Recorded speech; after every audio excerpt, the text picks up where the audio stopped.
Welcome everyone to T3G. My name is Dalibor. This is App Spotlight, where we do overviews, reviews, deep dives into apps and all sorts of software. Today we're going to be talking about Paint.net.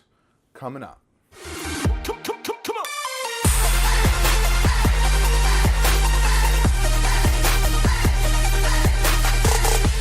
All right, everyone. I just wanted to take a moment to show off this beautiful art that's on my desktop and the great, if I might say so myself, organization that I've done on the desktop. If you appreciate the artwork, it's by Toshinho from DeviantArt, so check that out.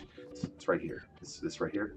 Toshinho. This is why I have my software tell me where it's at and what its name is. All right, so now you get to think of me as this lovely, strange, floating type lady. As mentioned, we are looking at Paint.net.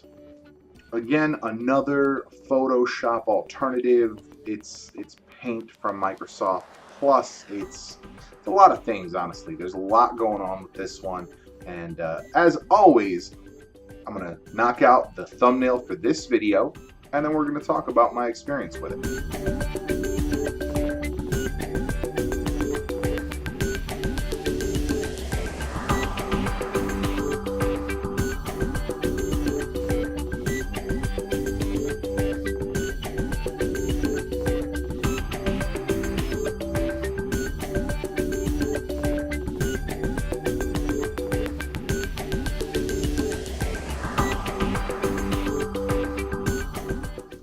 Alright, so we've got it here. We're going to go ahead and save it. We can't actually directly save as a JPEG. No, we'll go full quality, of course. Couple of takeaways with this particular software. I think it gives you a lot of options for it being as simple as it is. You just kind of have to find interesting ways around it. With something like a standalone item that you shrink down and then you, like the logo, it was full size, I shrunk it, was able to rotate it no problem.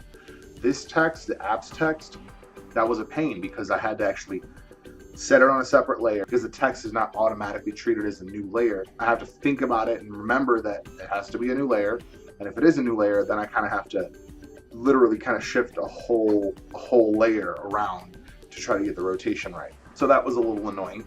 I don't know if there's an easier way. I really haven't found one. I've been using this for quite a while, and really I haven't found an easier way to rotate things.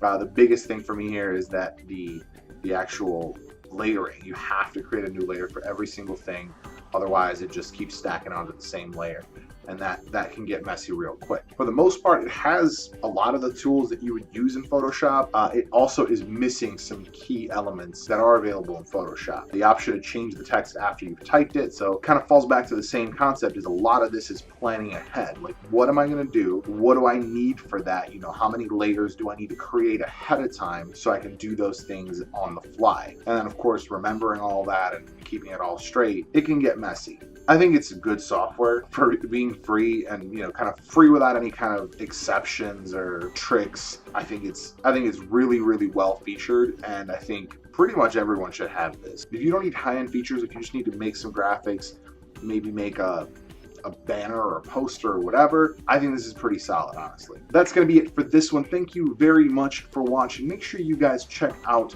the Monday Tech video. Friday we got some gameplay. Next Wednesday, of course, we have another app spotlight. If you are not subscribed, please consider subscribing. Hit that like button if you like this video. Dislike if you didn't like it. Make sure you leave a comment if you didn't like it. Now, I want to know why. I'm doing my best here, just trying to make an entertaining video. Just saying. If you're gonna give me a thumbs down, like, give me a reason. You don't have to, but it'd be nice. Thanks again for watching, and we will see you in the next one.